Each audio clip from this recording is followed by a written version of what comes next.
सीधे रुख करेंगे हरियाणा विधानसभा का, जहां पर हरियाणा के मुख्यमंत्री नायब सिंह सैनी सदन को संबोधित कर रहे हैं। क्या कुछ कह रहे हैं, लिए चलते हैं। पक्ष के नेता बोल रहे थे, ना कहें, विपक्ष का नेता ना कहें, नहीं विपक्ष का नेता ना कहें,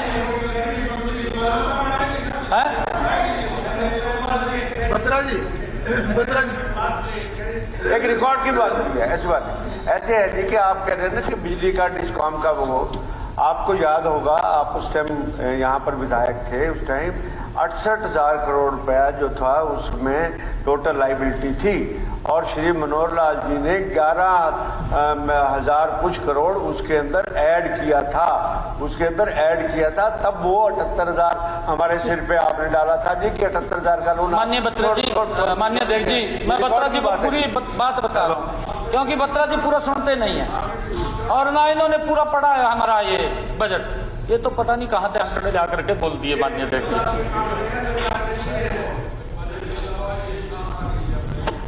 जी, माननीय अध्यक्ष जी, सरकार के कर्जे के आंकड़े तो कैग की रिपोर्ट में हैं, लेकिन बिजली कंपनियों के ऋण के आंकड़े हमारे बजट का हिस्सा तो पहले भी कभी नहीं होते थे और ना आगे होंगे। सब जानते हैं कि पावर सेक्टर किसी भी देश या प्रदेश की अर्थव्यवस्था की रीढ़ है। मैं बता रहा हूं जी, मेरा पूरा सवाल तो सुन लो जी आप। मेरा तो उन्होंने कहा था कर्जे में इतना डुबा दिया, आप रिकॉर्ड मैं एक ही वही तो बता रहा हूं जी। उस टाइम बिजली का जो लिया था उसको जो वो पीछे भी बताया जी, मैंने आगे भी बता रहा हूं। बता दिया था, उनको मना कर रहे हैं। मैं वही बता रहा हूं जी। इनकी सरकार में के समय इस सेक्टर की अर्थव्यवस्था, माननीय अध्यक्ष जी, मैं यही बात बता रहा हूं, इनके समय के अंदर इस सेक्टर की अर्थव्यवस्था कैसे चरमराई, ये आंकड़े प्रस्तुत कर रहा। माननीय अध्यक्ष जी, जब हुड्डा साहब की सरकार बनी उस समय 2004-05 तक पावर कंपनियों का ऋण, ये 2004-05 की बात कर रहा हूं माननीय अध्यक्ष जी, जब आदरणीय हुड्डा साहब मुख्यमंत्री बने प्रदेश के, उस समय पावर कंपनियों के का ऋण मात्र 1,337 करोड़ रुपए था। 1,337 करोड़ रुपए, आपको ध्यान होगा।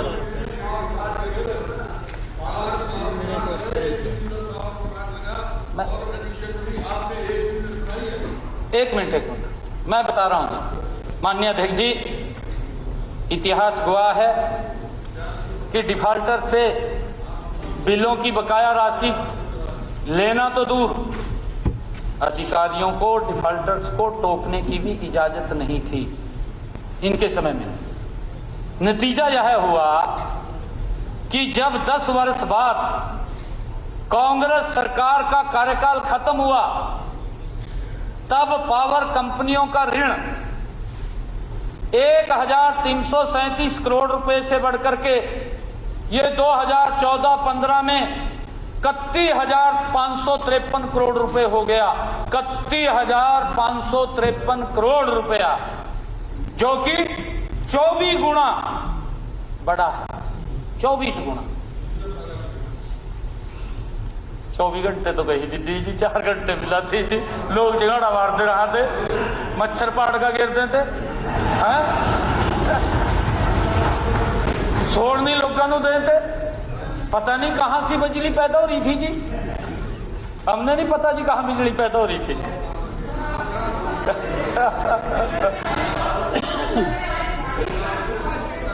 माननीय अध्यक्ष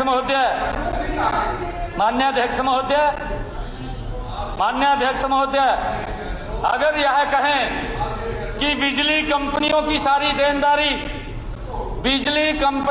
सारी देनदारी हुड्डा साहब के कार्यकाल की है, तो गलत नहीं होगा कहना, कोई गलत नहीं है। माननीय अध्यक्ष महोदय, जब केंद्र में आदरणीय श्री नरेंद्र मोदी जी की सरकार आई, आदरणीय अध्यक्ष महोदय, जब केंद्र में आदरणीय नरेंद्र मोदी जी की सरकार आई, देश की पावर सेक्टर की अर्थव्यवस्था को सुधारने के लिए उदय योजना लागू की गई, जिसकी चर्चा कर रहे हैं। मैं अभी आ रहा हूं, उसी के ऊपर आ रहा हूं, उसी के ऊपर आ रहा हूं जी, उसी के ऊपर आ रहा हूं जी, उसी पे आ रहा हूं। आदरणीय अध्यक्ष जी, हमारी सरकार बनते ही हमने इस योजना को तुरंत लागू किया और पावर कंपनियों पर जो ऋण 11.2% ब्याज पर था, उसमें से 25,950 करोड़ रुपए हमारी सरकार ने सिर्फ 8.2% ब्याज पर टेक ओवर कर लिया। यह जिसकी बात कर रहे थे, मैं वही बता रहा हूं। मैंने कहा है कि जब मेरा पूरा क्वेश्चन का उत्तर होगा तो आपको समझ आ जाएगा। माननीय अध्यक्ष जी, हमने इसी जब सरकार ने टेक ओवर किया, इसी के कारण से ही प्रदेश का 6,197 करोड़ रुपया तो सिर्फ और सिर्फ ब्याज के बचाए और मृत प्राय पावर सेक्टर को पुनः जीवित किया है। माननीय अध्यक्ष जी, यह माननीय प्रधानमंत्री नरेंद्र मोदी जी की दूरगामी सोच का ही परिणाम था। माननीय अध्यक्ष महोदय, मुझे सदन को यह सूचित करते हुए खुशी हो रही है कि इस वित्तीय वर्ष 2024-25 तक 20,030 करोड़ रुपए का मूल व अब तक का सारा ब्याज अदा हो जाएगा। पिछले वर्ष जो हमारी उदय योजना की देनदारी मूल व ब्याज मिलाकर 6,536 करोड़ रुपए थी, वह अगले वर्ष घटकर 5,686 करोड़ रुपए और उससे अगले वर्ष यानी 2026-27 में यह लोन सिर्फ मात्र 1,800 करोड़ रुपए रह जाएगा।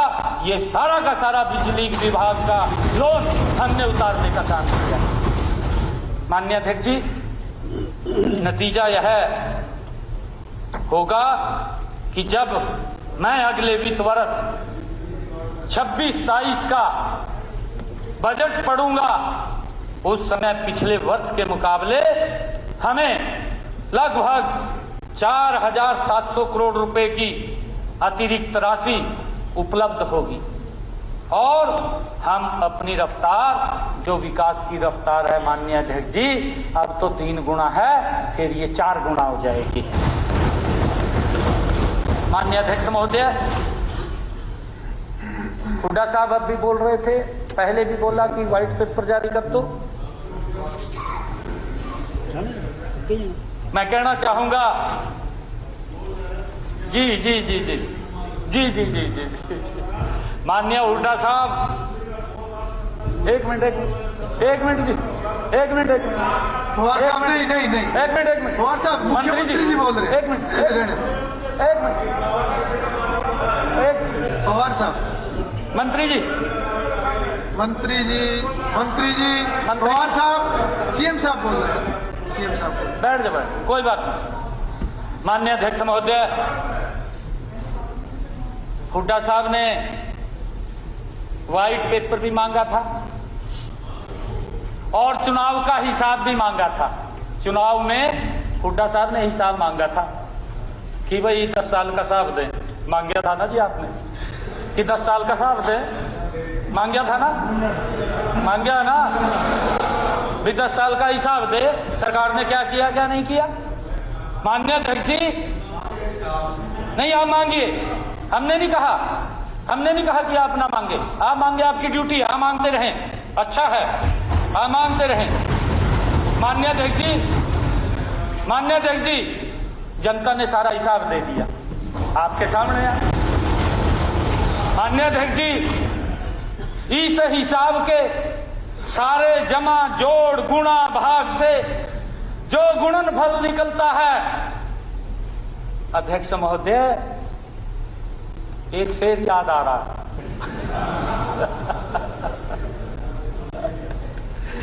जमीन पे चल न सका, जमीन पे चल न सका, आसमान से भी गया, कटा के पर वो परिंदा अपनी उड़ान से भी गया।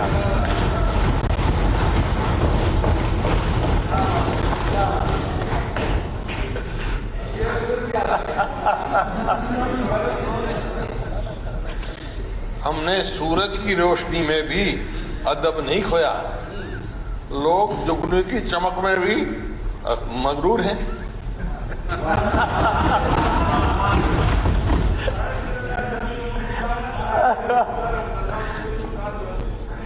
दरअसल माननीय हुड्डा साहब की बात का मैं जवाब नहीं देता हूँ, भी साहब देते हैं क्योंकि इसके मित्र हैं।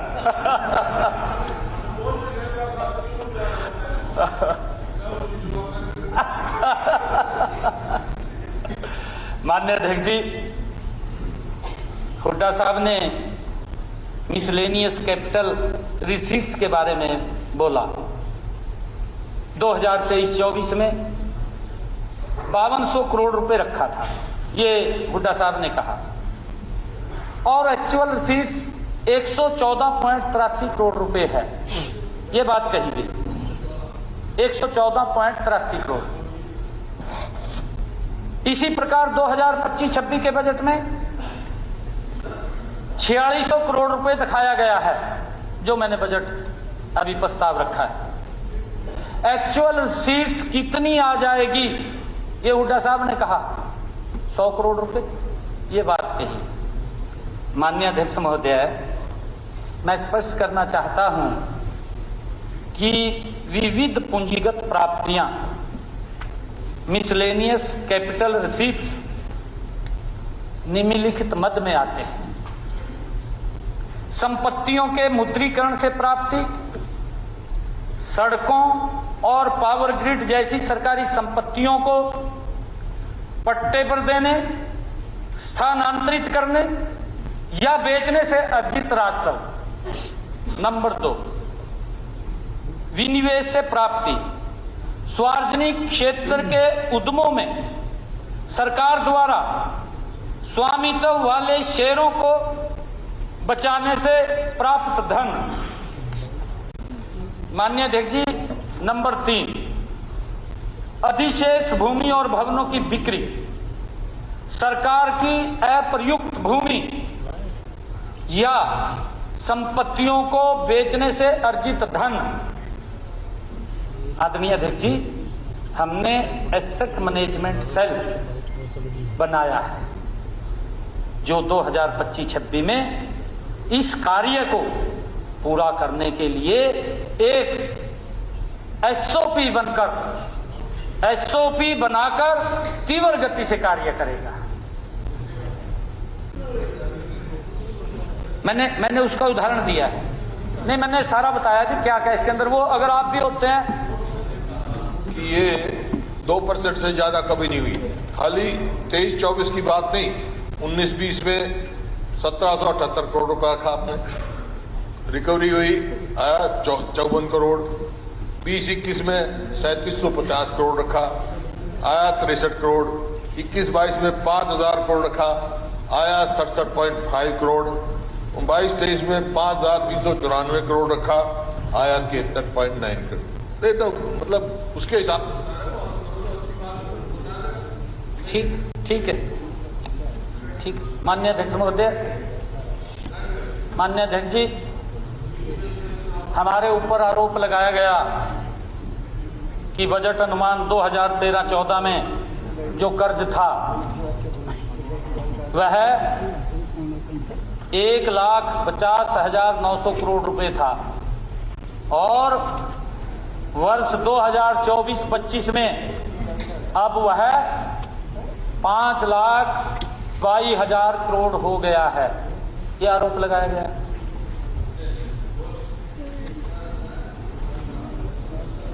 ये कहा गया आपके द्वारा कि 13-14 में जो कर्ज 1,50,900 करोड़ रुपए था वह 2024-25 में 5,22,000 करोड़ रुपए हो गया।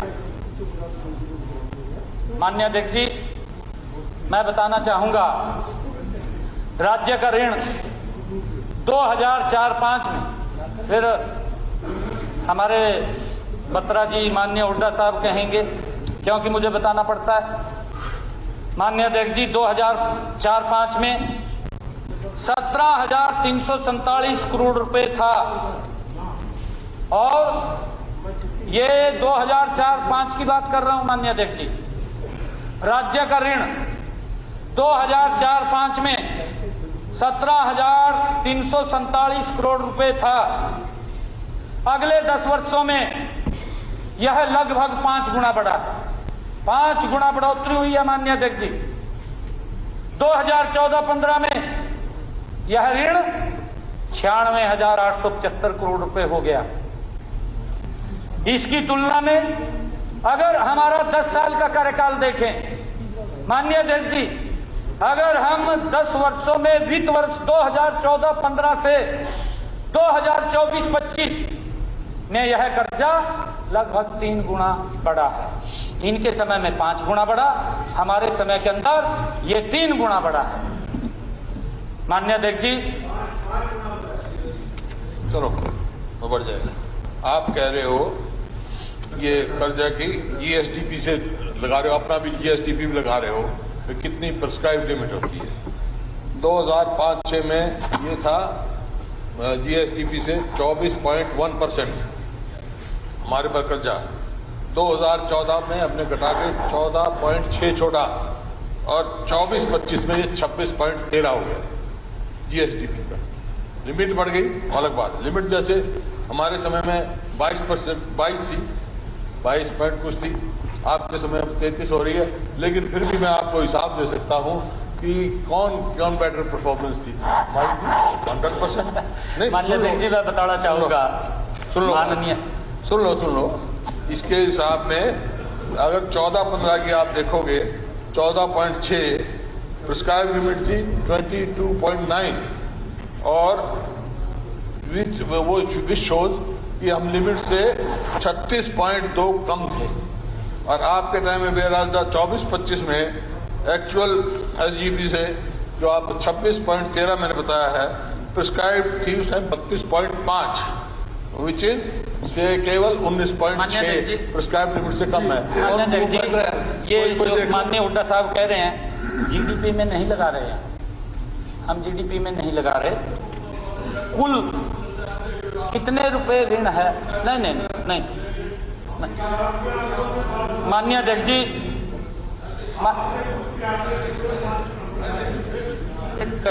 You are leader of the house, अपनी बारे में कहेंगे हम जीएसपीटी लगाएंगे, हमारे बारे में लगा दोगे, ये कोई मतलब नहीं ना, ये कोई मतलब नहीं ना। माननीय अध्यक्ष जी, मैं फायदा नहीं है सुनने का। मैं बताना चाहूंगा कि राज्य सरकार की डेट लायबिलिटी 1999-2000 से 2003-04 की CAGR कंपाउंडिंग वार्षिक वृद्धि 18.15% थी। 2004-05 से 2014-15 तक यह CAGR 15.12% रही और वर्ष 2015-16 से वर्ष 2025-26 तक CAGR और कम होकर ये 13.25% रही। लो, आपके ही बोले हुए शब्द हैं जी, आपके बोले हुए शब्द हैं जी, आपके बोले हुए शब्द हैं। चलिए जवाब माननीय अध्यक्ष जी जारी रहने दीजिए। अगर हर बात में माननीय अध्यक्ष जी, इस प्रकार हमारी सरकार के कार्यकाल में ठीक वो बताऊंगा जी सारा। जब आप पूछेंगे तब मैं बताऊंगा। मैं एक बार इसका जो आपने कहा उसको उत्तर दे दूं जी। मैं इस प्रकार हमारी सरकार के कार्यकाल में आपके कार्यकाल की डेट लायबिलिटी में ये वृद्धि दर कम हुई है। माननीय अध्यक्ष जी, हुड्डा साहब ने कहा कि बजट के अंदर आपका जो कैपिटल आउटले है वो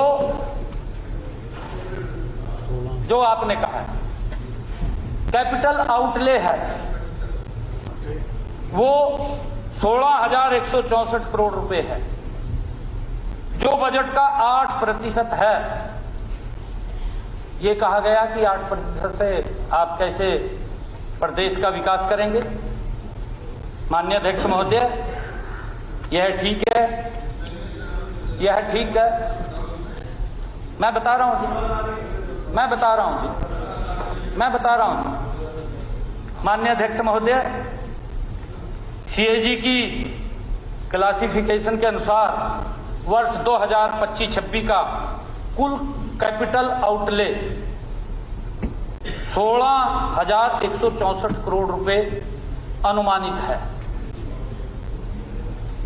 इसके अतिरिक्त पूंजीगत परिसंपत्तियों के सृजन के लिए अनुदान 6,798 करोड़ रुपए है। पूंजीगत कार्यों के लिए दिए गए ऋण 4,648 करोड़ रुपए, मुरम्मत और रखरखाव 2,516 करोड़ रुपए भी कैपिटल आउटले पर खर्च किए जाएंगे। माननीय अध्यक्ष जी, मैं वही बात कह रहा हूं, मैं वही बात कह रहा हूं, मैं वही बात, मैं वही यही। एक मिनट में बताता हूं जी, मैं बताता हूं जी। माननीय अध्यक्ष जी, माननीय अध्यक्ष जी, जब कर्जे की आवश्यकता पड़ेगी प्रदेश के विकास के लिए लेंगे। अभी जरूरत नहीं है, अभी क्यों लेंगे? जब जरूरत होगी लेंगे ना, जब जरूरत होगी तो लेंगे। अभी घोषणा करनी क्या? माननीय अध्यक्ष जी, माननीय अध्यक्ष जी, इस प्रकार हमारा प्रभावी कैपिटल आउटले 30,126.25 करोड़ रुपए है, जो कि बजट 2025-26 का 14.69% है। माननीय अध्यक्ष महोदय, हमें कहा गया कि आपने वर्ष 2025-26 बजट एस्टीमेट के अंदर 20,500 करोड़ रुपए का रेवेन्यू डेफिसिट दिया। यह स्टेट के लिए बहुत ही डेंजरस है। यह शब्द कहा गया माननीय अध्यक्ष जी।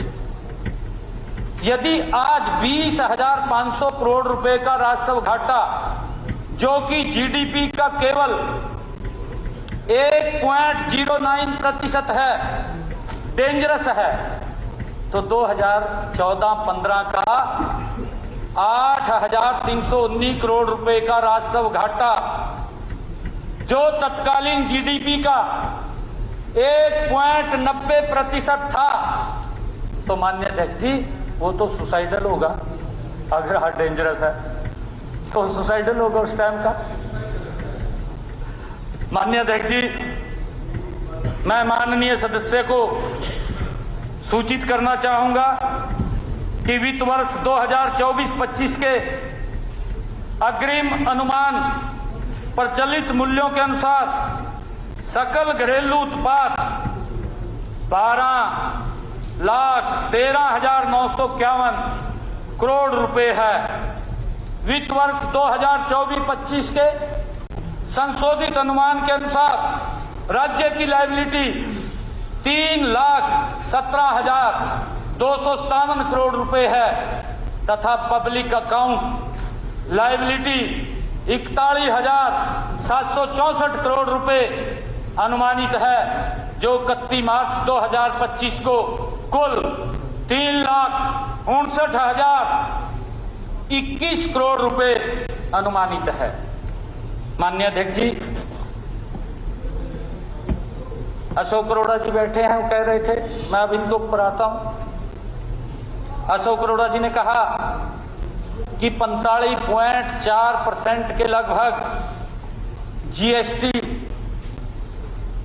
जीएसटी से, वैट से, एक्साइज ड्यूटी से पैसा आया, यानी कि 92,000 करोड़ रुपए सरकार ने जनता की जेब से वसूल किया। हमारे प्रदेश की महिलाओं को है, इसलिए मैंने इस बजट के माध्यम से महिलाओं को लाडो लक्ष्मी योजना के रूप में 5,000 करोड़ रुपए का प्रस्ताव रखा है। 5,000 करोड़ रुपए। माननीय अध्यक्ष जी, इसके बावजूद मैंने न तो कोई नए कर का और ना ही कोई नई फीस का प्रस्ताव रखा है। माननीय अध्यक्ष जी, हमारी बहन विधायिका श्रीमती शकुंतला खट्टर जी कहा कि वित्त वर्ष 2024-25 में राष्ट्रीय उच्चतर शिक्षा मिशन की 60 करोड़ रुपए की राशि खर्च नहीं हो पाई। माननीय अध्यक्ष महोदय, यह एक केंद्र प्रायोजित योजना है जो स्टेट 60-40 की रेशो में वर्तमान वित्त वर्ष में 8 करोड़ रुपए की राशि इस योजना में खर्च किए जा चुके हैं। आगे भारत सरकार से जो राशि मिलेगी उसको भी हम गति से खर्च करेंगे। माननीय अध्यक्ष जी, मैं बताना चाहूंगा आपके माध्यम से कि कुछ माननीय सदस्यों ने चिंता जाहिर की कि कुछ विभागों के लिए बजट कम हो गया है। इसके बारे में कुछ मुख्य विभागों के बजट आवंटन की चर्चा करूंगा। यह भी कहा गया कि इसके अंदर आपने बजट कम दिया है, कैसे इसका विकास होगा, कैसे आगे बढ़ेगा। माननीय अध्यक्ष महोदय, वर्ष 2014-15 में स्वास्थ्य क्षेत्र का बजट 2,368 करोड़ रुपए था, जो कुल बजट का 3.82% हिस्सा था। आदरणीय अध्यक्ष जी, वित्त वर्ष 2025-26 में स्वास्थ्य क्षेत्र का बजट बढ़कर 10,540 करोड़ रुपए हो गया है, जो कुल बजट का 5.14% है। माननीय अध्यक्ष जी, वित्त वर्ष 2014-15 में कृषि एवं संबंधित क्षेत्र का बजट 2,058 करोड़ रुपए था, जो कुल बजट का 3.32% था। वित्त वर्ष 2025-26 में कृषि एवं संबंधित क्षेत्र का बजट बढ़कर 8,315 करोड़ रुपए हो गया है, जो कुल बजट का 4.05% है। माननीय अध्यक्ष जी, वित्त वर्ष 2014-15 ग्रामीण विकास एवं पंचायत विभाग का बजट 1,831 करोड़ रुपए था, जो कुल बजट का 2.95% था। वित्त वर्ष 2025-26 में यह बजट बढ़कर 7,314 करोड़ रुपए हो गया है, जो कुल बजट का 3.56% है। इसी प्रकार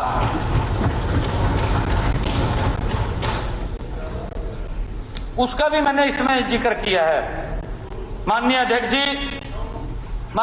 जी, इसी प्रकार वित्त वर्ष 2014-15 में समाज कल्याण विभाग का बजट 3,149 करोड़ रुपए था, जो कुल बजट का 5.9% था।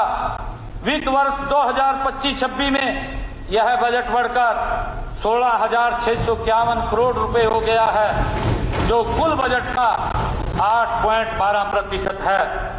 आदरणीय अध्यक्ष जी, 14-15 में उद्योग एवं वाणिज्य क्षेत्र में कुल बजट 129 करोड़ रुपए खर्च हुए, जो वित्त वर्ष 2025-26 में बढ़कर 1,848.13 करोड़ रुपए का प्रावधान किया गया है, जो कि वित्त वर्ष 2014-15 से लगभग 14 गुना अधिक है। माननीय अध्यक्ष जी, वित्त वर्ष 2014-15 में खेल कूद एवं युवा कल्याण क्षेत्र में कुल 155 करोड़ रुपए खर्च किए हुए, जो कि वित्त वर्ष 2025-26 में खेल विभाग के बजट में 590 करोड़ रुपए का प्रावधान किया गया, जो कि वित्त वर्ष 2014-15 से लगभग 4 गुना अधिक है। माननीय अध्यक्ष जी, हर परिवार को छत मुहैया करवाने के लिए हमारी सरकार वचनबद्ध है और इसके लिए इस वर्ष के बजट अनुमान में हाउसिंग फॉर ऑल विभाग के लिए 2444.27 करोड़ रुपए का प्रावधान किया गया है, जो कि वित्त वर्ष 2024-25 के संशोधित अनुमान 605.30 करोड़ रुपए का 4 गुना अधिक है। माननीय अध्यक्ष जी, हमारे वित्तीय प्रबंधन पर की गई चर्चाओं से आगे बढ़कर अब मैं माननीय सदस्यों द्वारा बजट भाषण में कही गई बातों पर जो अपने विधानसभा वार बिंदु उठाए उनको एक एक करके लेता हूं। माननीय अध्यक्ष जी, सबसे पहले हमारे विधायक महोदय इंदुराज नरवाल, बजट में 10 IMT का जिक्र किया गया। बड़ौदा में 5 साल पहले IMT की घोषणा की गई थी, लेकिन इस बजट में उसका कोई जिक्र नहीं है। हल्का बड़ौदा में MIT बनाई जाए, ये अपने क्षेत्र की बात उठाई गई। माननीय अध्यक्ष महोदय, मैंने अपने भाषण के पैरा 53 में भी बोला था कि प्रदेश में 10 औद्योगिक मॉडल टाउनशिप विकसित किए जाएंगे और इसके लिए ई-भूमि पोर्टल पर वर्ष 2025-26 की शुरुआत में ही भूमि की मांग दर्ज कर दी जाएगी। हमने यह फैसला नहीं कर रखा कि ये IMT किस किस हलके में बनेगी। हमें जहां जहां भी सुनिश्चित जमीन मिलेगी वहीं वहीं IMT बनाई जाएगी। आदरणीय अध्यक्ष जी, एक्वायर करेंगे जी, मैं उसी का जिक्र कर रहा हूं, आदरणीय अध्यक्ष जी, हम लैंड पूलिंग के जरिए किसानों से जमीन लेते हैं। कांग्रेस की सरकार की तरह जमीन का जबरन अधिग्रहण हम नहीं करते हैं। माननीय अध्यक्ष महोदय, बड़ौदा हलके में IMT के लिए भी हमने भूमि मालिकों से भूमि प्रस्ताव आमंत्रित करने के लिए 7 अगस्त 2020 को ई-भूमि पोर्टल पर मांग पत्र अपलोड किया था। भू मालिकों से 1823 एकड़ जमीन के लिए प्रतिक्रियाएं प्राप्त हुई, लेकिन भू मालिकों ने बहुत ज्यादा कीमत मांगी।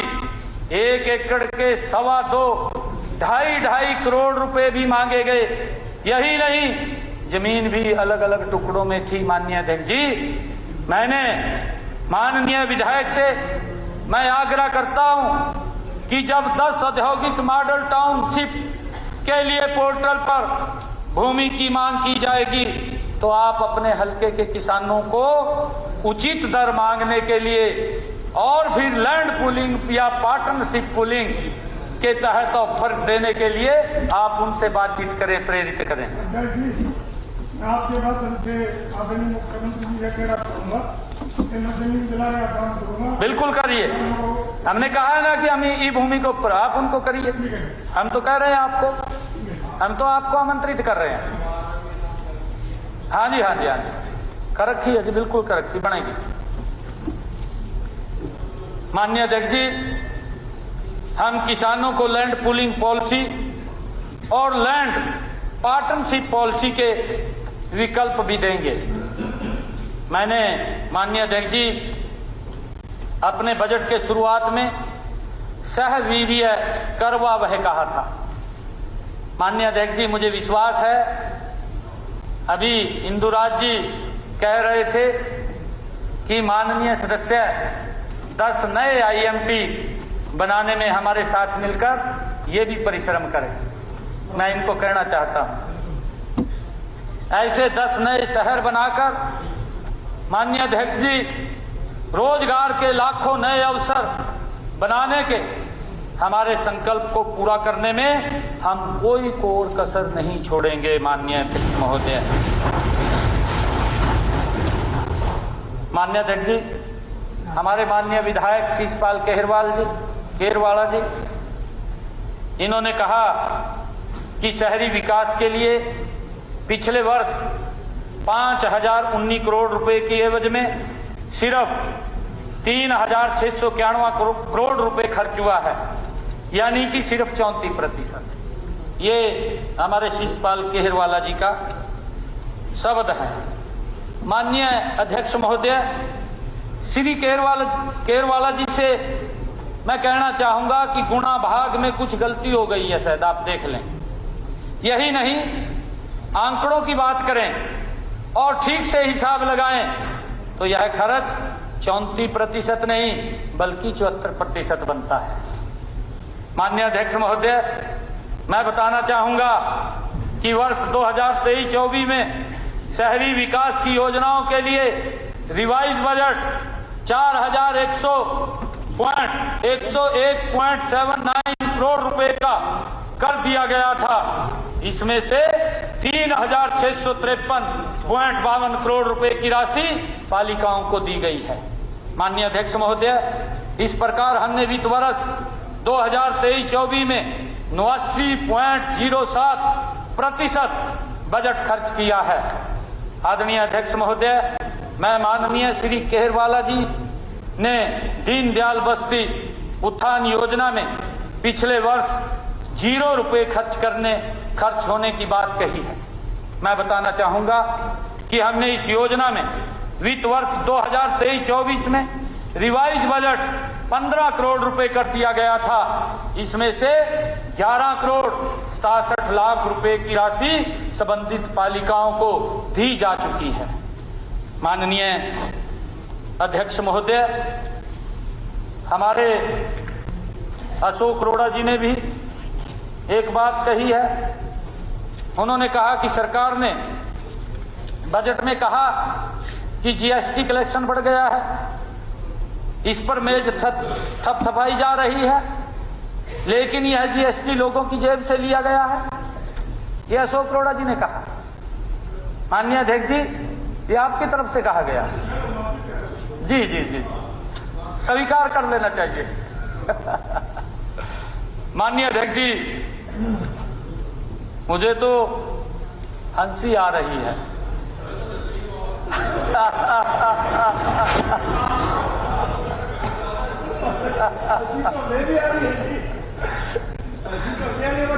कि हमारे माननीय विधायक है अशोक अरोड़ा जी ने ऐसा बोला है।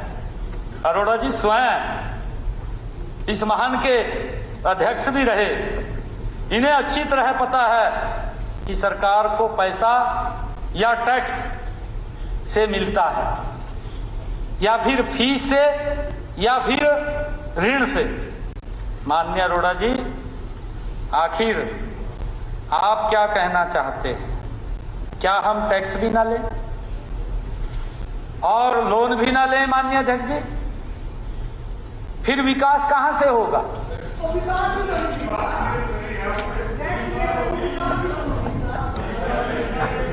माननीय अध्यक्ष जी, मैंने बजट में लाडो लक्ष्मी योजना के लिए 5,000 करोड़ रुपए के बजट का अलग से प्रावधान किया है। फिर कोई भी टैक्स नहीं लगाया और न ही किसी टैक्स में या फीस में 1 रुपए की बढ़ोतरी की है।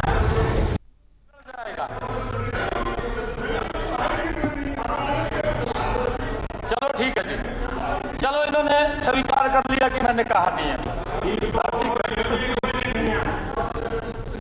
माननीय अध्यक्ष जी, जहां तक जीएसटी लगाने की बात है, यह केवल जीएसटी परिषद के क्षेत्राधिकार में है, जो एक संवैधानिक निकाय है।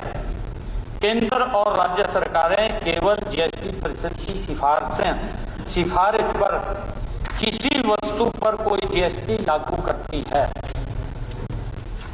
माननीय अध्यक्ष जी, बीबीए भी कहेंगे, बीबी बत्रा साहब फिर कहेंगे कि मैंने कहा नहीं है। अच्छा। माननीय अध्यक्ष महोदय, पीएम श्री स्कूल योजना और सुविधा विस्तार के लिए 99 करोड़ रुपए का बजट में प्रावधान किया गया, लेकिन खर्च कुछ भी नहीं हुआ। ये बात कही गई है आपके द्वारा। और देख लो, इसको भी भूल गए। नहीं, जो मैं बात कह रहा हूं, माननीय अध्यक्ष जी, माननीय अध्यक्ष जी, मैं बताना चाहता हूं, माननीय सदस्य पता नहीं कहां से इस योजना पर कोई भी खर्च न होने का आंकड़ा ले आए। सच्चाई तो यह है कि पीएम श्री योजना के तहत वर्ष 2024-25 में केंद्र सरकार द्वारा कुल 244.73 करोड़ रुपए स्वीकृत किए गए। इनमें से अब तक 59 करोड़ 57 लाख रुपए की राशि खर्च की जा चुकी है। एक मिनट बोलो। गीता जी, बत्रा जी, हाँ जी, बत्रा जी, क्या विषय? ऐसे है जी के आदरणीय स्पीकर सर, मैं इसको समराइज करता हूं और साथ में रिक्वेस्ट भी करता हूं मुख्यमंत्री जी से। आप 2 घंटे से स्पीच दे रहे हैं इस बात के लिए, सिर्फ आपको अपने स्पीच के अंदर पर्टिकुलर हमने क्या क्या कहा उसकी रिप्लाई नहीं देनी थी। आपने ये बताना था कि 16,164 करोड़ जो पूंजीगत व्यय है वो मैं स्टेट की डेवलपमेंट के लिए किन किन प्रोजेक्ट में खर्च करूंगा, और बजट का ये इसी के साथ आपका बजट हम पास कर देंगे। बात एक माननीय सदस्य, आज सदन में श्री मनीष ग्रोवर पूर्व मंत्री एवं श्री ईश्वर सिंह पालका पूर्व विधायक अध्यक्ष दीर्घा में उपस्थित है। सदन उनका स्वागत करता है। माननीय सदस्यगण, मैं सदन की जानकारी के लिए बताना चाहता हूं कि राजकीय विद्यालय पुंडरी के विद्यार्थीगण तथा अध्यापकगण आज सदन की कार्रवाई देखने के लिए दर्शक दीर्घा में उपस्थित है। मैं अपनी तथा सदन की ओर से उनका स्वागत करता हूं। माननीय सदस्यगण, इसी प्रकार से करनाल सेवा भारती हरियाणा प्रदेश सेवाश्री आश्रम छात्रावास के विद्यार्थीगण आज सदन की कार्रवाई देखने के लिए दर्शक दीर्घा में उपस्थित है। मैं अपनी तथा सदन की तरफ से उनका स्वागत करता हूं। माननीय मुख्यमंत्री, मैं इसलिए आपके इजाजत से कहना चाह रहा था, अशोक जी का नाम ठीक कर लो सर। ये अशोक गापा है, अरोड़ा तो इसकी घर वाली है। चलो, ये बजट का विषय नहीं है। नहीं, इसका बजट से तो कोई संबंध नहीं मंत्री जी।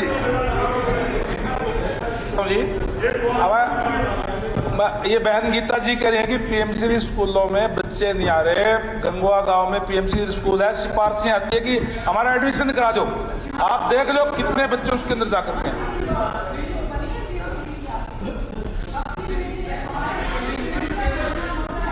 उसके अंदर और सुधार हुआ है। नहीं, वो पहले जो सीनियर सेकेंडरी स्कूल था उसको पीएमसी बना दिया, उसके अंदर और भी डेवलपमेंट हुई। एक मिनट सर 3-4 साल। एक मिनट गीता जी, सर एक सेकंड के लिए, सर एक सेकंड के लिए 3-4 साल 5 साल यहाँ पे दादूपुर नलवी नहर का रोड़ा पड़ा रहा, उसका फैसला तो निबेड़ दिया। मैं एक निवेदन कर रहा हूँ, सुनो सर, प्लीज मैं एक निवेदन कर रहा हूँ सर आपसे। 1 मिनट सर, सुन को दो बात। मंत्री जी आप बोलो ना आपकी बात। मैं ये कहना चाहता हूँ, मैं केवल एक बात कहना चाहता हूँ, एजुकेशन पे बहुत झगड़ा पड़ रहा है, बहुत झगड़ा पड़ रहा है एजुकेशन पे। एक ज्वाइंट कमेटी बनाओ और ये रैंडमली 20 स्कूलों का नाम दे। इनके टाइम में जो टीचर थे जो रिटायर हो गए उनको बुला ले, जो आज वर्तमान में ड्यूटी कर रहे हैं स्कूलों में जाते हैं नहीं। इसने ड्यूटी प्रेशर स्कूलों की माननीय मुख्यमंत्री, चलिए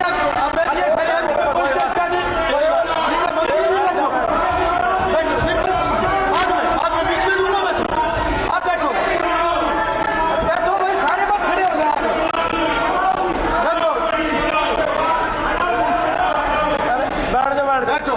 जैसे जी बैठ जाओ।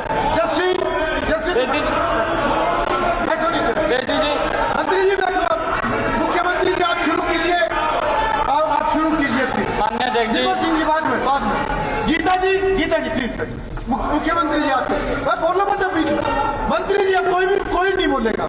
मुख्यमंत्री जी अपना जवाब। मान्य अध्यक्ष जी। जी मान्य अध्यक्ष जी अभी मान्य अध्यक्ष जी अभी बत्रा जी ने कहा कि अभी तो क्वेश्चन किया है जी, मैंने तो करना पड़ेगा जी। अभी तो क्वेश्चन किया है जी। नहीं, क्वेश्चन उन्होंने किया है जी। इन्होंने अभी 16,614 करोड़ की बात करी कि ये कहां से आप इसकी व्यवस्था करेंगे, इसके बारे में बताएं। को छोड़ो, मैं वही तो कह रहा हूं जी, मैं वही बात कह रहा हूं। माननीय बत्रा जी, आप 16,614 तो छोड़ो, मैंने अभी 40 मिनट पहले ही माननीय अध्यक्ष जी इसी सदन में कहा कि जो मैंने बजट प्रस्ताव किया है, इसी बजट के माध्यम से हम हरियाणा प्रदेश के जो बजट के अंदर हमने कहा है उन सब विषयों को पूरा करेंगे। माननीय अध्यक्ष जी, मैंने कहा है आप इसकी बात तो छोड़िए।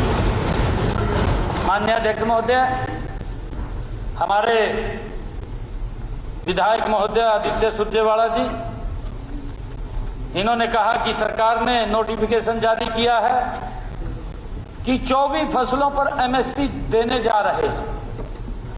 पिछले दिनों जब धान मंडी में आया, इतना बड़ा धान घोटाला हुआ कि 2,320 रुपए के बिल काटे गए और उनको 2,300 रुपए खाते में दिए गए और 250 रुपए क्विंटल कम बोलकर घोटाला किया। इसकी जांच की जाए। नहीं, ये बोल क्या रहे हैं जी, ये तो देख लो ना, मैंने क्या शब्द बोले, इनके शब्द बोले। दोबारा पढ़ो। है जी?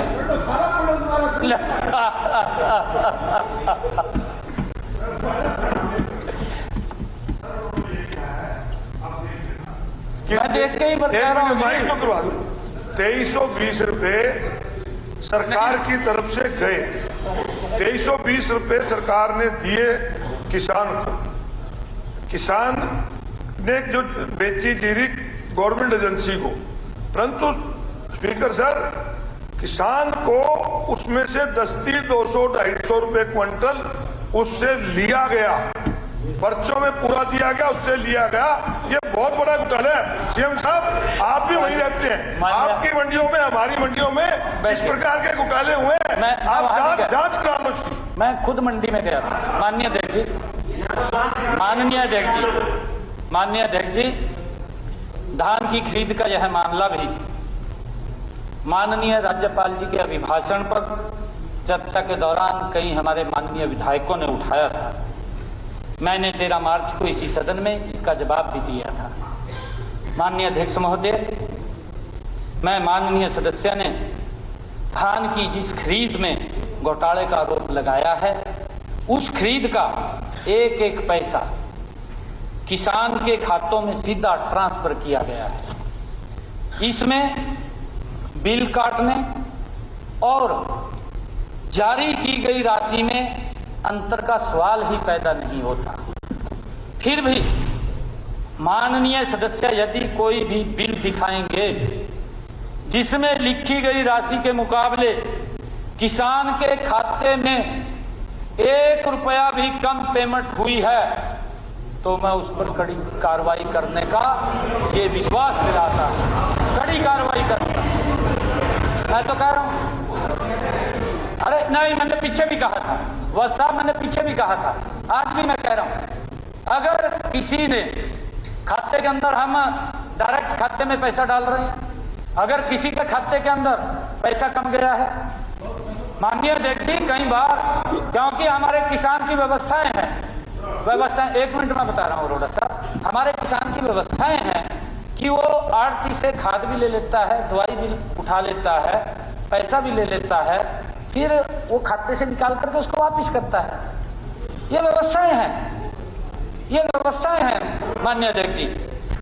ये इस प्रकार का अगर कोई आपको लगे कि किसी किसान के साथ अन्याय हुआ है, आप हमें लिखित रूप में दीजिए, लिख करके दीजिए ना, कार्रवाई करेंगे, तो कार्रवाई कराएंगे।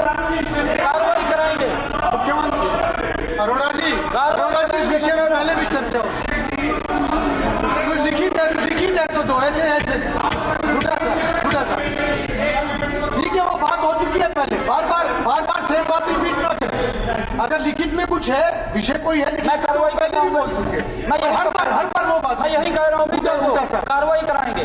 ठीक, नोटिस में ला रहा हूँ, कार्रवाई कराएंगे। आठवां मंडी की बात है, सरसों की, सरसों खरीदी उन्होंने 5480, MSP कितना है ये दिखा लेते हैं, ये अभी है रिसेंटली, नहीं डेट बताओ। 18/3/25 ये MSP हमने कब लागू किया? 15 को। आप तो शुरू से बयान दे 24 फसलों को, हमारा 24 फसलों नहीं, वो फसल कब से 6 महीने पहले अनाउंस कर दिया, 6 महीने पहले अनाउंस करके दिया आपने, तो अखबारों में 24 दे रहे हैं, देख लो, जांच करवा लो, मेरे को पता नहीं, हो सकता है किसी गलती हो और कोई हो, जो मेरे को दिया गया है वो मैं दे रहा हूँ, कार्रवाई करवा देंगे, पता करवा लो कितनी नहीं जांच करवा देंगे, वेरिफिकेशन करा लो, अगर इसमें तथ्य है तो एक्शन लो, नहीं तो जांच करवा देंगे। क्या है इसमें? सरसों का आपने कैप डायरेक्टली टूट हुई 25 से 30 क्विंटल सरसों हो सकती है, 8 बलवान जी आप किसान हैं, आप किसान है ना, किसान है आप, फिर आप इसकी सरसों की अगर 25 से 30 क्विंटल की बात कर रहे हैं तो गेहूं कहां जाएगी? नहीं, गलत फिगर पेश मत करिए, ये हमारे किसान है ना। माननीय अध्यक्ष महोदय, सुरजेवाला जी ने कांग्रेस के शासनकाल में KNP बनाने की बात कही है। मैं इनको याद दिलाना चाहूंगा कि कांग्रेस ने केवल KNP के नाम पर लोगों को लटकाने, भटकाने और अटकाने का काम किया था। जो इन्होंने बोला जी,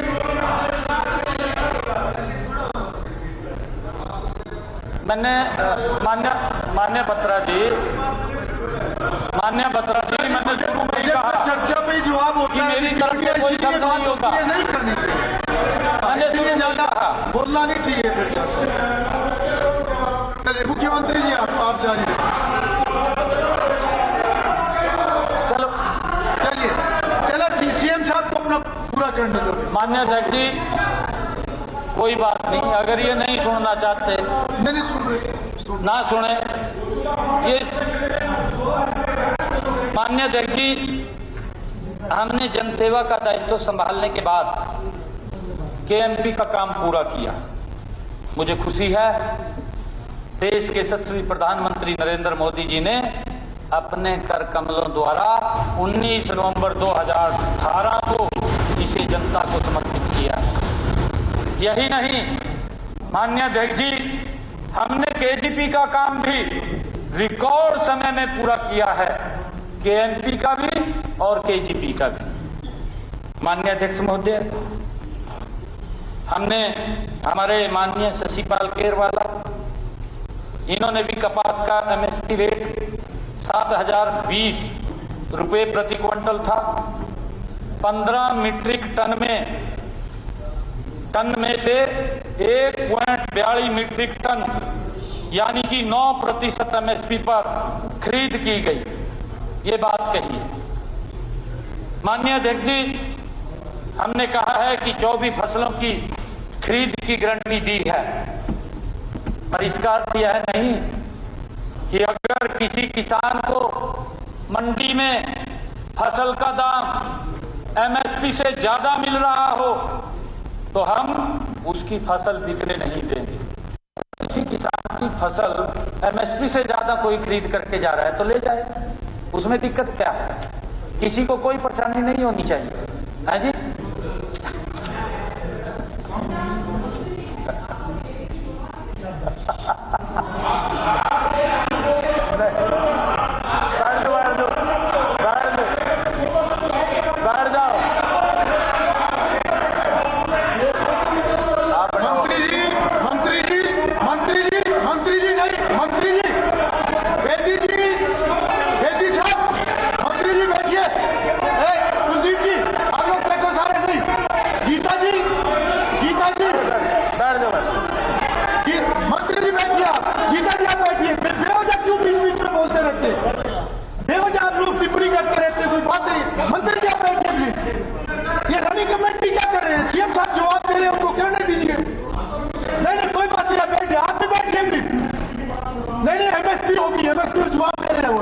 चर्चा कर ली, सबने चर्चा कर ली, उस चर्चा का जवाब दे रहे हैं। ये कोई सप्लीमेंट्री पूछने का समय नहीं है कि कोई भी खड़ा होकर सप्लीमेंट्री पूछ रहा। ठीक है, बैठिए आप। सीएम साहब आप प्लीज माननीय अध्यक्ष जी, प्लीज बैठिए आप। ये कोई विषय नहीं है, अभी कोई विषय नहीं, आप बैठिए। नहीं, कुछ भी रिकॉर्ड नहीं होगा, आप बैठिए प्लीज। जी सीएम साहब। माननीय अध्यक्ष जी, शीशपाल केहरवाला जी को पता है कि ज्यादातर समय कपास का रेट एमएसपी से अधिक ही रहा है, इसलिए इसे एमएसपी पर खरीदने की जरूरत नहीं पड़ी। यदि किसी किसान की उपज एमएसपी से अधिक पर ना बिके तभी भारतीय कपास निगम इसकी खरीद एमएसपी पर करता है। माननीय अध्यक्ष जी, मैं बताना चाहूंगा कि 25 मार्च तक कुल 2,98,000 क्विंटल कपास की निर्धारित एमएसपी पर खरीद की जा चुकी है। स्पष्ट है कि बाकी सारी कपास पर किसानों को एमएसपी से ज्यादा दाम मिले हैं। है जी? जी जी जी जी। माननीय अध्यक्ष जी, केहरवाला जी ने इस प्रकार का सवाल मूंग, मक्का, मूंगफली और बाजरे की खरीद पर भी उठाया है। मैं बताना चाहूंगा कि इन फसलों की खरीद भी उस समय एमएसपी पर की जाती है जब बाजार मूल्य कम होता है। इस प्रकार मंडियों में कुल 2,753 मीट्रिक टन मूंग की आवक हुई। इसमें से हैफेड द्वारा 2,664 मीट्रिक टन की खरीद एमएसपी पर की गई। हमारी गारंटी हमने पूरी की। मक्का और मूंगफली की कोई आवक ही नहीं हुई है। यदि किसी किसान से एमएसपी से कम दाम पर मक्का या मूंगफली बेची हो तो केहरवाला साहब बताएं कि कहीं बेची गई है। जहां तक बाजरे की खरीद का सवाल है, माननीय अध्यक्ष जी, हैफेड और हरियाणा राज्य भंडारण निगम द्वारा खरीद सीजन के दौरान 4,69,000 मीट्रिक टन बाजरा एमएसपी पर खरीदा गया है। माननीय अध्यक्ष जी, हमारे सरदार जरनैल सिंह जी, उन्होंने कहा कि रतिया की अनाज मंडी के लिए जमीन एक्वायर हो गई, सेक्शन 9 भी लग गया, उसके बाद कुछ नहीं हुआ।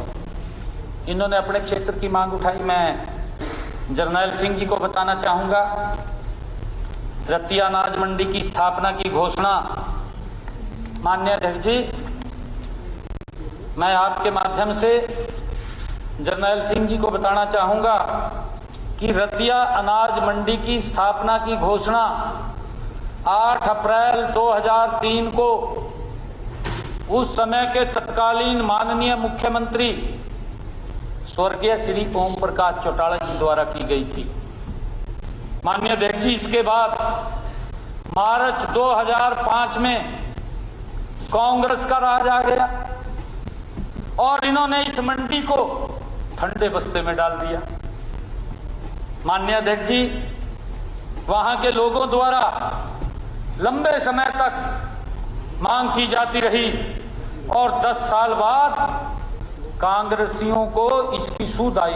10 साल बाद इन्होंने भूमि अधिग्रहण के लिए 6 जून 2013, माननीय अध्यक्ष जी, 6 जून 2013 को सेक्शन 4 लागू कर दिया और इसके लगभग 1 साल बाद 19 मई 2014 को माननीय अध्यक्ष जी सेक्शन 6 लागू कर दिया। माननीय अध्यक्ष जी, जरनैल सिंह जी सुन रहे हैं, भूमालिक जमीन के अधिग्रहण को लेकर माननीय हाईकोर्ट चले गए। इन्हीं के शासनकाल में माननीय न्यायालय द्वारा जुलाई 2014 में इस पर रोक लगा दी। यह मामला माननीय अध्यक्ष जी, अब भी पंजाब एवं हरियाणा हाई कोर्ट में लंबित है। इस संबंध में फैसला आते ही इस पर कार्रवाई शुरू हो जाए, मैं माननीय सदस्य को बताना चाहता हूं। माननीय अध्यक्ष जी, हमारे विधायक श्री परमवीर सिंह जी ने कहा कि पंचायतों में जो सौंदर्य के नाम पर तालाब खुदवाए जा रहे हैं, जिन पर 70 लाख रुपए खर्च आ रहा है, पहले पंचायत 10 लाख रुपए में तालाब खुदवाते थे, सौंदर्यकरण के नाम पर बहुत ज्यादा खुदाई की जा रही है, इसकी जांच कराई जाए। ये माननीय हमारे विधायक महोदय परमवीर सिंह जी का बयान है। माननीय अध्यक्ष महोदय, मैं माननीय विधायक अपना कांग्रेस का कार्यकाल किधर है? अच्छा, वहां बैठते हैं ना। मैं इनको याद दिलाता हूं, इनके समय में माननीय अध्यक्ष जी तालाब खुदाई के नाम पर केवल तालाब से पानी और गाद निकालने के काम पर 10-10 लाख रुपए खर्च किए जाते थे, पानी और गाद निकालते थे। हम तो तालाब की खुदाई के समेत 11 विकास कार्य करवाते हैं, जो माननीय विधायक परमवीर जी ने आरोप लगाया है। इसलिए प्रत्येक तालाब पर औसतन खर्च 70 लाख रुपए आता है। इसमें जल निकासी, गाद निकालना, खुदाई करना, मिट्टी के बांध बनाना, फुटपाथ का निर्माण, वृक्षारोपण, आरसीसी बेंच लगाना, सोलर लाइट लगाना, बाड़ लगाना, गंदे पानी के उपचार के लिए 3 तालाब बनवाना और गऊ घाट या सीढ़ी घाट बनवाना शामिल है। माननीय अध्यक्ष जी, मैंने जितने काम करवाए,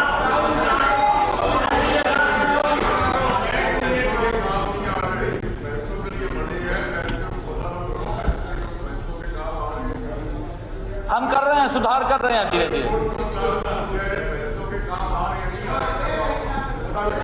परमवीर जी, माननीय अध्यक्ष जी, हम काम कर रहे हैं। हमने माननीय अध्यक्ष जी पिछले वर्ष आदरणीय प्रधानमंत्री जी ने अमृत सरोवर योजना चलाई। नरेंद्र मोदी जी ने अमृत सरोवर योजना इसलिए चलाई, उनका लंबा विजन है, क्योंकि हमारा जो पानी है उसका लेवल लगातार नीचे गिर रहा है, कि वो ऊपर आना चाहिए और रिचार्ज होना चाहिए, नहीं तो आने वाले समय के अंदर हमारे सामने पानी की समस्या एक भयानक खड़ी हो जाएगी।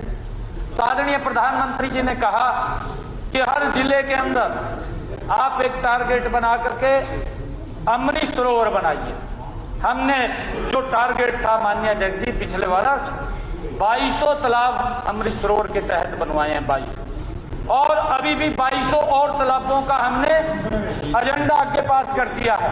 जल्दी ही और बनाएंगे, धीरे धीरे करके हम बनवा रहे हैं। जहां तक तालाबों की गहराई की बात है, मैं बताना चाहूंगा कि इस बारे में हमने माननीय अध्यक्ष जी विशेषज्ञों की राय ली, कुछ मानक तय किए, इसके आधार पर ही सभी तालाबों का एस्टीमेट बनवाया। इन मानकों के अनुसार तालाब की गहराई 10 फुट रखी जाती है। इसमें से 8 फुट गहराई जल भंडारण एवं 2 फुट फ्री बोर्ड बारिश के दिनों में वर्षा जल के अतिरिक्त भंडारण के लिए रखा जाता है।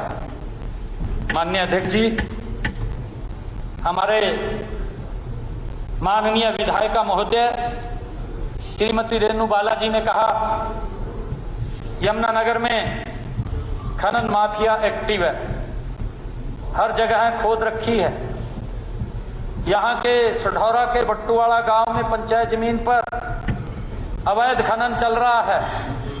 शमशान और गोचरण जमीन पर भी अवैध खनन चल रहा है, और यह सब कुछ यहाँ के पूर्व विधायक और प्रशासन की मिलीभगत से हो रहा है, ये आरोप लगाया माननीय अध्यक्ष।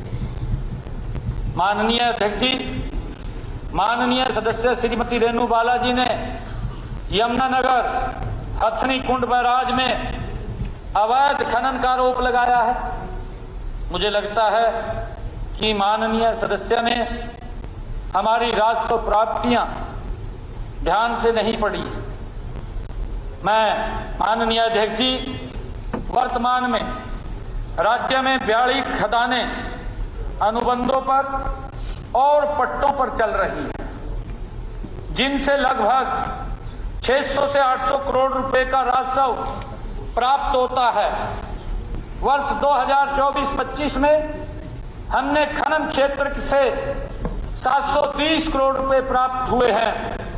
यदि अवैध खनन होता, इतनी राशि ये कैसे प्राप्त होती?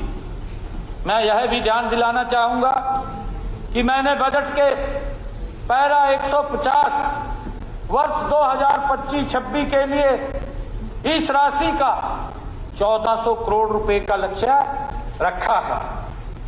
मैं इस माननीय सदन को विश्वास भी दिलाता हूं कि हम इस लक्ष्य को प्राप्त करेंगे। यदि मेरे विपक्षी भाइयों को कोई शक है तो मैं हर विधानसभा सत्र में इसका अलग विवरण भी दूंगा। पिछली सरकारों के समय में माननीय अध्यक्ष महोदय, खनन के लाइसेंस जिले को एक इकाई मान करके देते थे। एक इकाई का है, ये पूरा जिला है, एक व्यक्ति को दे दो। इसमें हमने चहेतों को ही लाइसेंस मिलते थे, अपने चहेतों को देते थे। माननीय अध्यक्ष जी, मैं बताना चाहूंगा, वर्ष 2009 से 14 के बीच केवल 3 लाइसेंसधारियों को पूरे प्रदेश के खनन का काम सौंपा गया था। 3 लोगों को। माननीय अध्यक्ष जी, हमने खनन में पारदर्शी प्रक्रिया अपनाई है। खनन क्षेत्र को छोटे छोटे भागों में बांटा और ऑनलाइन आवेदन मांगकर इनका आवंटन किया। इससे खनन का काम करने के लिए सभी को मौका मिलने लग गया। इस समय प्रदेश में खनन के 42 लाइसेंस दिए गए हैं। पहले सरकार को बहुत कम राजस्व आता था। 2005 से 14 तक औसतन सालाना लगभग 129 करोड़ रुपए का राजस्व मिला। जब हमने पारदर्शिता से काम किया तो सालाना औसतन राजस्व 391.95% से बढ़कर 637.52 करोड़ रुपए हो गया। माननीय अध्यक्ष जी, मैं बताना चाहूंगा कि यह बढ़ोतरी अवैध खनन बंद होने के बाद वैध खनन बढ़ाने के कारण हुई है। इसी प्रकार अवैध खनन पर लगाया गया औसतन जुर्माना, जिन्होंने इलीगल, माननीय अध्यक्ष जी, काम किया है, हमने उनके ऊपर भी जुर्माना लगाया है और वो जुर्माना 4.73 करोड़ रुपए से बढ़ाकर 10.75 करोड़ रुपए हुआ है। इसका मतलब हमने अवैध खनन पर भी सख्त कार्रवाई की है। माननीय अध्यक्ष जी,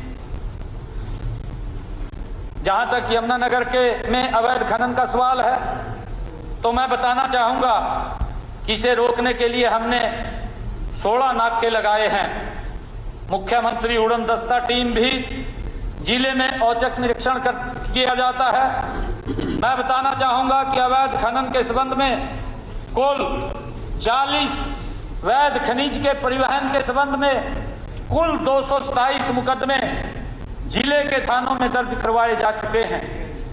जो माननीय मुख्यमंत्री, थोड़ा समय बढ़ाना पड़ेगा, तो कोई अंदाजा आप बताएं कितना समय और नहीं?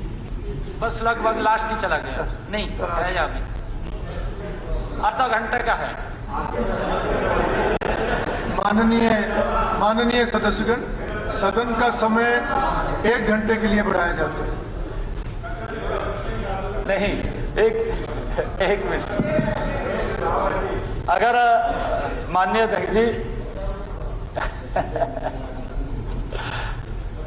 मैं इसके अंदर से बहुत कुछ छोड़ दूंगा इधर, क्योंकि ये कल फिर कहेंगे जी हमारा जवाब नहीं दिया। मैं इस करके देना पड़ रहा है जवाब।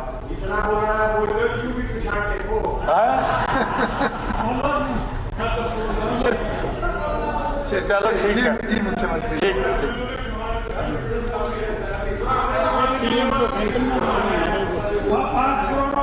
जल्दी खत्म कर दूंगा। जल्दी कर दूंगा। चलो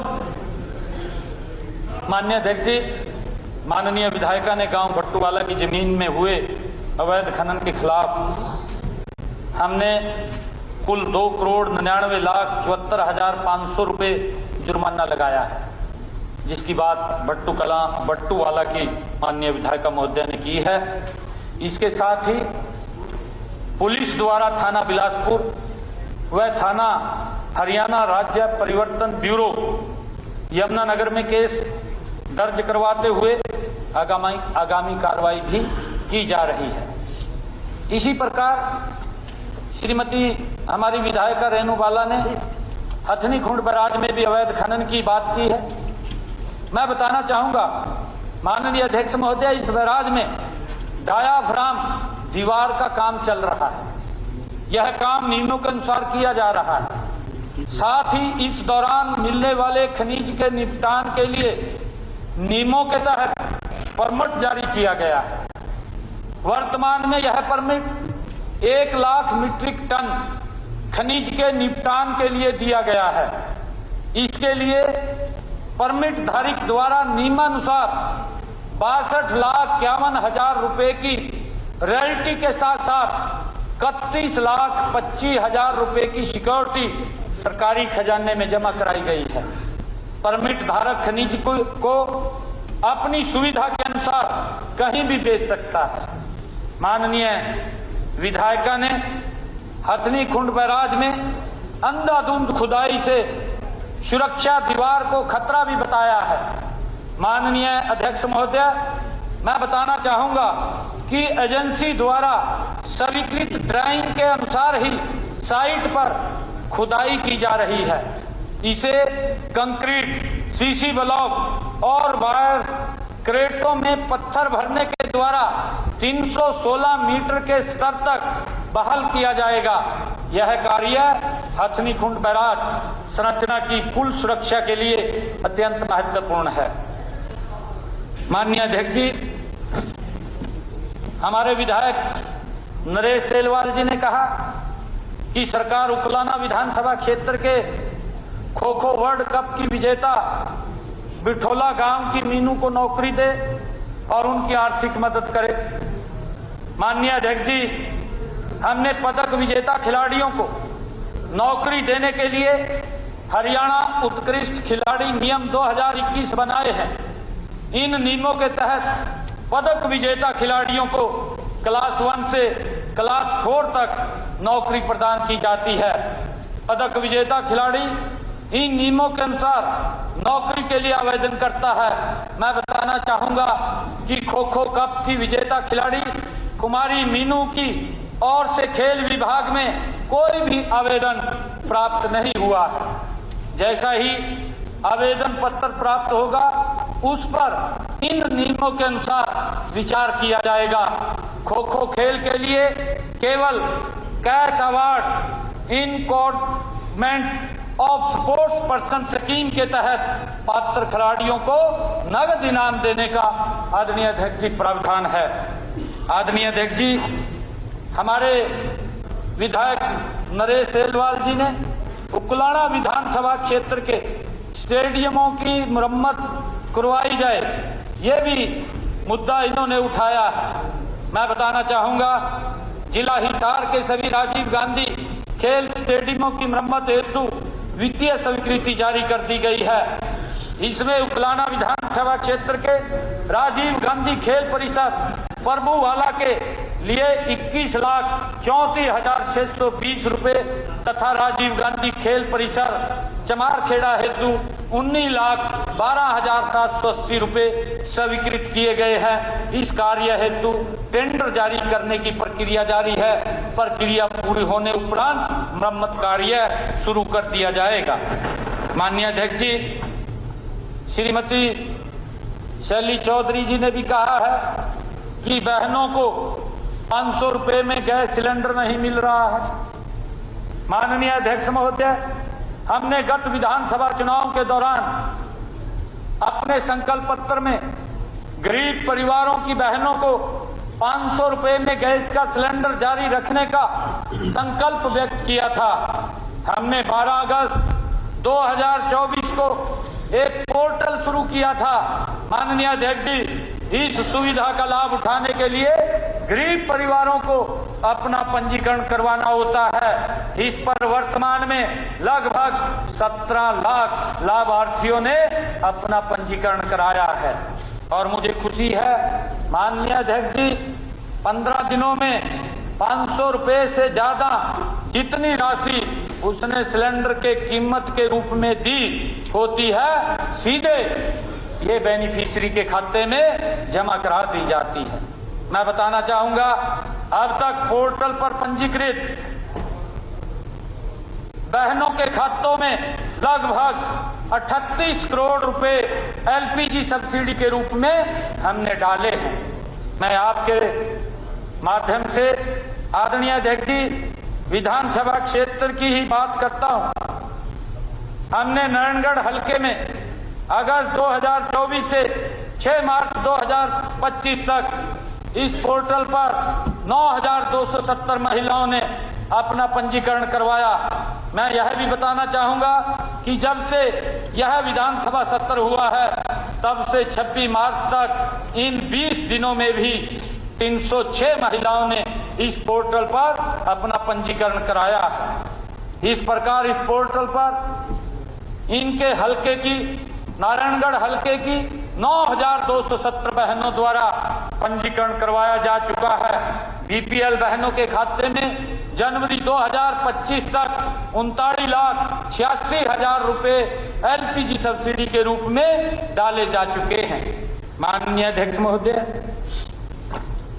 हमारे विधायक जस्सी पेटवाड़ जी ने भी कहा, उन्होंने भी बोला कि बिजली विभाग द्वारा आम परिवारों को बिजली बिल बहुत ज्यादा भेजा जा रहे हैं। जिन परिवारों का बिल 400-500 रुपए आता था, अब उनका लाखों में बिल आ रहा है। माननीय अध्यक्ष जी, नारनौल विधानसभा क्षेत्र में 55 गांव आते हैं। इनमें से कोई भी गांव हमारा गांव जगमग गांव योजना के लाभ के तहत लाभ नहीं ले पा रहा है। इसका कारण यह है कि इन गांव के लोगों ने अपनी बकाया बिजली बिल राशि जमा नहीं करवाई। इनकी 388 करोड़ 37 लाख रुपए की बिल राशि बकाया है। मैं जस्सी पेटवाड़ जी से अनुरोध करता हूं कि आप अपने हलके के लोगों को बकाया बिल भरने के लिए प्रेरित करें, क्योंकि आपके यहाँ तो बिल देने का रिवाज ही नहीं है।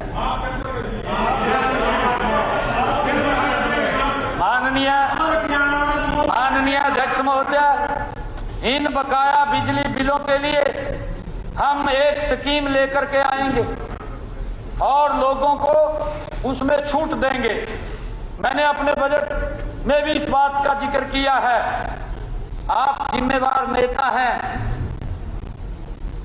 बिल भरने के लिए लोगों का मानस तैयार करें।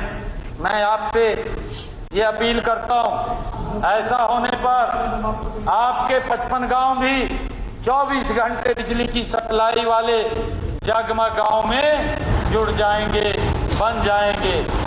जहां तक बिजली बिलों में खामियों की बात है, कुछ मामलों में मीटर खराब हो जाते हैं माननीय अध्यक्ष जी, और उसकी रिपोर्ट बिजली दफ्तर में नहीं की जाती।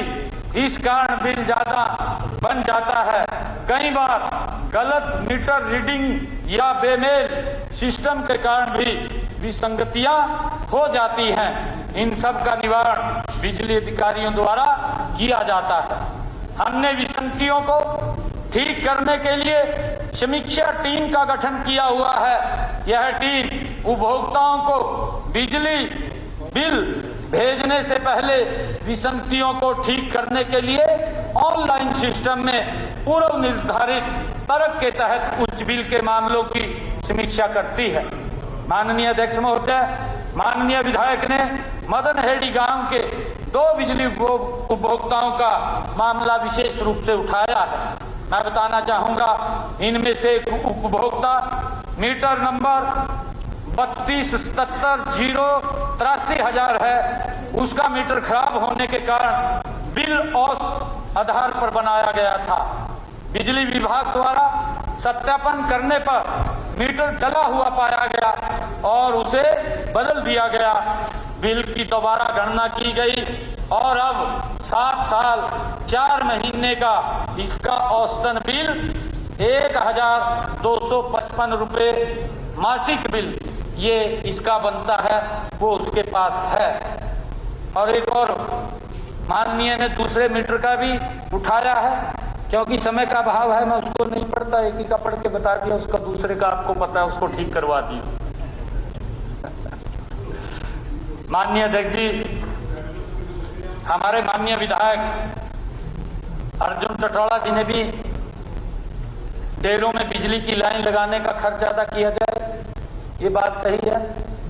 मैं धन्यवाद भी करना चाहता हूं अर्जुन चटौड़ा का, क्योंकि जब मैं महामहिम राज्यपाल महोदय के अभिभाषण पर जवाब दे रहा था, उनका धन्यवाद प्रस्ताव कर रहा था, रख रहा था, माननीय अध्यक्ष महोदय हमारे विपक्ष के साथी चले गए और अर्जुन चटौड़ा उठ करके आए कि आप विपक्ष का नेता मेरे को बढ़ाते हो।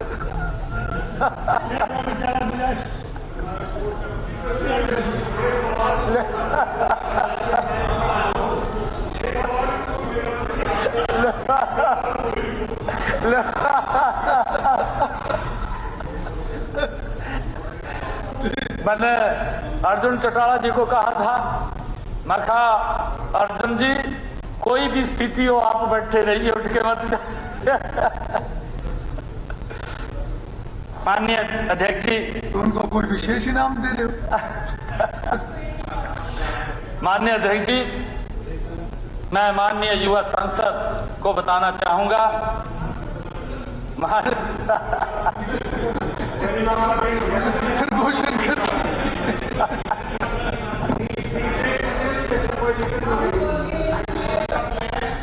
माननीय अध्यक्ष जी, मैं माननीय विधायक महोदय को बताना चाहूंगा कि डेरों ढाणियों में बिजली लाइन लगाने का आधा खर्च पहले ही सरकार द्वारा उठाया जा रहा है। ढाणियों में नए कनेक्शन के लिए जहां लाइन की लंबाई 300 मीटर से अधिक है, लाइन की लागत 50% और ट्रांसफार्मर की पूरी लागत निगम द्वारा वहन की जाती है। वर्तमान कनेक्शन को एपी फीडर से आरडीएस फीडर में बदलने के लिए उपभोक्ता को ट्रांसफार्मर को छोड़कर लाइन की लागत वहन करनी होती है। मैं माननीय विधायक महोदय जी को बताना चाहूंगा। आदरणीय अध्यक्ष महोदय, हमारे माननीय विधायक राजवीर भरतिया जो लोहारू विधानसभा क्षेत्र के लोगों की बिजली की समस्याओं को दूर किया जाए, ये इन्होंने मामला उठाया है।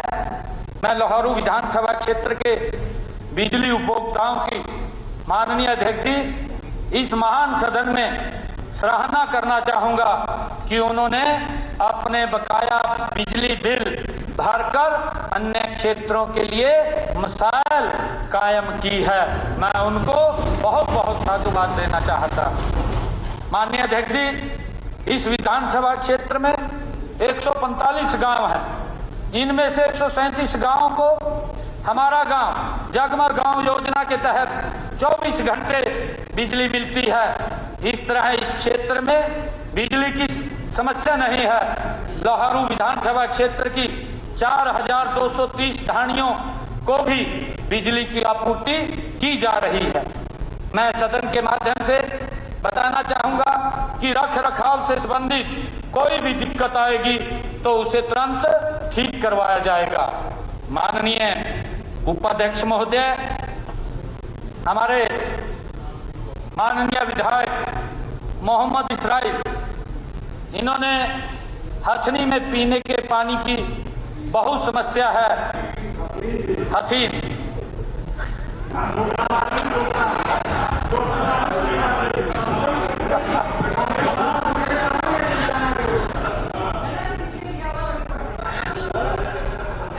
ये क्या लिखा हुआ? हथीन लिखा हुआ।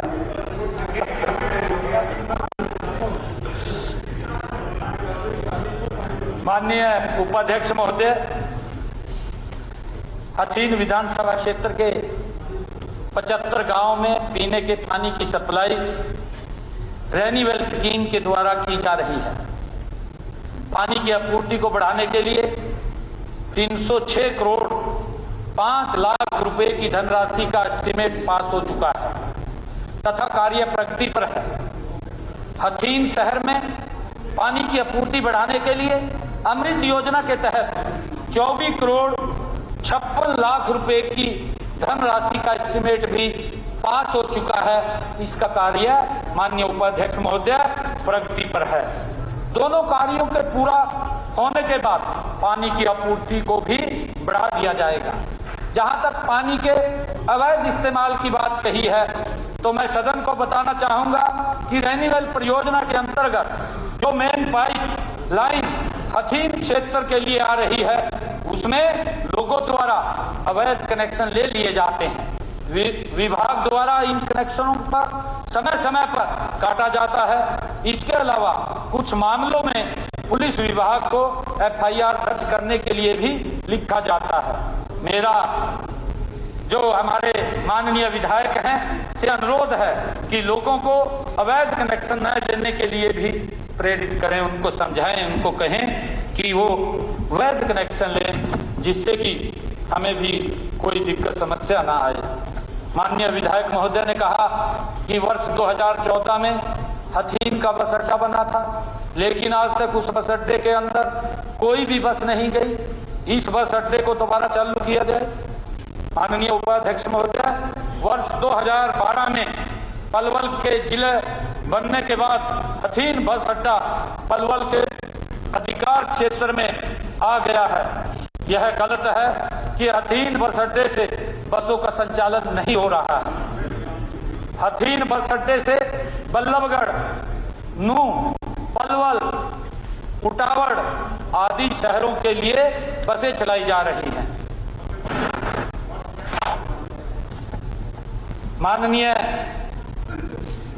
अध्यक्ष महोदय, हमारी विधायिका श्रीमती गीता बुग्गल जी ने भी 281 कॉलेजों में आधे से ज्यादा पद खाली पड़े हैं। कॉलेजों में 8000 पद स्वीकृत हैं, जिनमें केवल 3358 पदों पर नियमित शिक्षक हैं, कहीं तो प्रिंसिपल भी नहीं है। यह आरोप लगाया माननीय अध्यक्ष। हैरानी की बात है,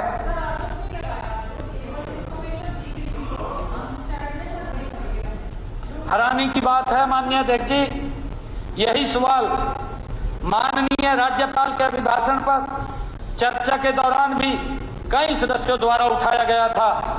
इनमें विधायक श्री अशोक अरोड़ा जी, श्री आफ्ताब अहमद जी, मोहम्मद इलियास जी और आदित्य देवीलाल जी, निर्मल सिंह जी, श्री मामन खान जी और डॉक्टर रघुवीर कादियान जी, इन सब ने ये उस समय भी सवाल उठाया था। मैंने इस मुद्दे का जवाब भी दे दिया था, लेकिन मेरे विपक्षी भाई तो वह जवाब सुनने के लिए हाजिर ही नहीं थे। माननीय अध्यक्ष महोदय, वे तो सदन छोड़ करके चले गए थे। फिर भी मैं दोबारा बताना चाहूंगा कि MIS पोर्टल के माध्यम से प्राप्त रिपोर्ट के आधार पर राजकीय महाविद्यालयों में 8137 पद स्वीकृत हैं। इनमें से 5337 पदों पर नियमित अतिथि व एक्सटेंशन लेक्चरर कार्यरत हैं।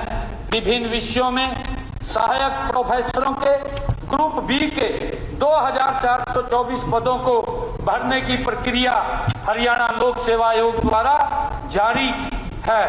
ये पद जल्द ही भरे जाएंगे। मैं बताना चाहूंगा कि हरियाणा लोक सेवा आयोग द्वारा इन पदों की भर्ती के लिए स्क्रीनिंग टेस्ट और सब्जेक्ट नॉलेज टेस्ट का शेड्यूल जारी किया जा चुका है। अध्यक्ष महोदय, श्रीमती विधायिका गीता बुग्गल जी ने शेड्यूल कास्ट स्कीमों में पिछले 11 साल में एक भी रुपए का इफाजा न करने की भी बात कही है। मैं बताना चाहूंगा कि गत वर्ष में हमने अनुसूचित जाति के विद्यार्थियों को कक्षा 12वीं में 90% या इससे अधिक अंक प्राप्त करने पर 1,11,000 रुपए प्रति विद्यार्थी नगद प्रोत्साहन राशि देने की एक योजना शुरू की है। इसके तहत अब तक 704 विद्यार्थियों को 7,81,00,000 रुपए की नगद प्रोत्साहन राशि प्रदान की जा चुकी है।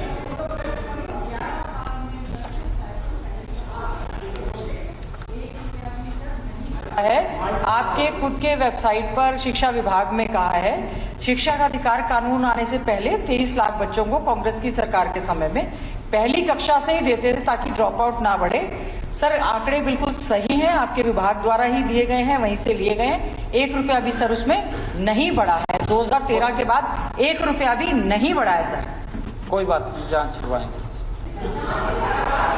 जांच करवाएंगे, बिल्कुल कराएंगे। फिर ये करें, जो मैंने आंकड़ा दिया माननीय, मैंने कहा है कि 704 विद्यार्थियों को 7,81,00,000 रुपए के नगद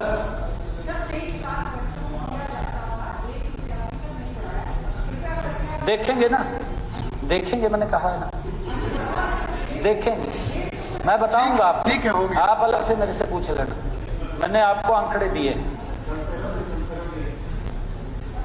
माननीय अध्यक्ष महोदय, कुछ माननीय सदस्यों ने बजट पर चर्चा के दौरान बड़े अच्छे सुझाव भी दिए हैं। मैं इन सुझावों का स्वागत करता हूं और विश्वास दिलाता हूं कि इन पर अमल किया जाए। मेरे युवा साथी श्री अर्जुन चौटाला जी ने मंडियों, गौशालाओं और अन्य ओपन स्पेस में सोलर पैनल लगाकर ग्रीन एनर्जी को बढ़ावा देने का सुझाव दिया है। मैं बताना चाहूंगा कि हम राज्य में हरित ऊर्जा को बढ़ावा देने के लिए कई योजनाएं चला रहे हैं। गौशालाओं में अनुदान पर सौर ऊर्जा संयंत्र स्थापित करने की योजना के तहत 330 गौशालाओं में लगभग 2 मेगावाट क्षमता के सौर ऊर्जा संयंत्र स्थापित किए जा चुके हैं। पीएम सूर्य घर मुफ्त बिजली योजना के अंतर्गत भी सभी सरकारी भवनों की छतों पर सौर ऊर्जा संयंत्र लगाए जाने हैं। साथ ही इस योजना के तहत आवासीय भवनों पर अनुदान पर सौर ऊर्जा संयंत्र लगाए जा रहे हैं। अब तक 16,000 से अधिक घरों पर सौर ऊर्जा संयंत्र लगाए जा चुके हैं। माननीय अध्यक्ष महोदय, SC/BC धर्मशालाओं तथा सामाजिक क्षेत्रों के संस्थानों पर सौर ऊर्जा संयंत्र लगाने पर क्रमशः 75% तथा 50% अनुदान देने की योजना लागू की जा रही है। पीएम कुसुम योजना के तहत किसानों को 75% अनुदान के साथ सौर ऊर्जा पंप प्रदान किए जा रहे हैं। इस योजना के तहत 1,51,000 सोलर पंप स्थापित किए जा चुके हैं।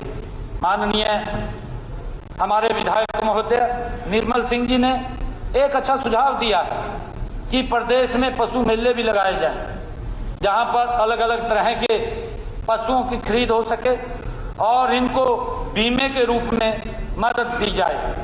मैं माननीय सदन को बताना चाहूंगा कि हम पशु मेले पहले भी लगाते आए हैं और जल्द ही राज्य स्तरीय पशु मेले का आयोजन किया जाएगा। जहां तक पशु बीमे की बात है, मैंने इसी बजट में पैरा 39 के बिंदु 28 में पशुधन बीमा योजना के तहत एक किसान के बीमा किए जाने वाले पशुओं की संख्या 5 से बढ़ाकर 10 की है। प्रदेश में कुल 15,71,000 पशुओं का बीमा किया जा चुका है। माननीय अध्यक्ष जी, एक बात बार बार कही गई कि प्रति व्यक्ति आय तो ज्यादा है, फिर भी बहुत लोग गरीबी रेखा से नीचे हैं। अध्यक्ष महोदय, इन टिप्पणियों के चलते सबसे पहले हमें यह समझाना जरूरी है कि प्रति व्यक्ति आय होती क्या है। माननीय अध्यक्ष महोदय,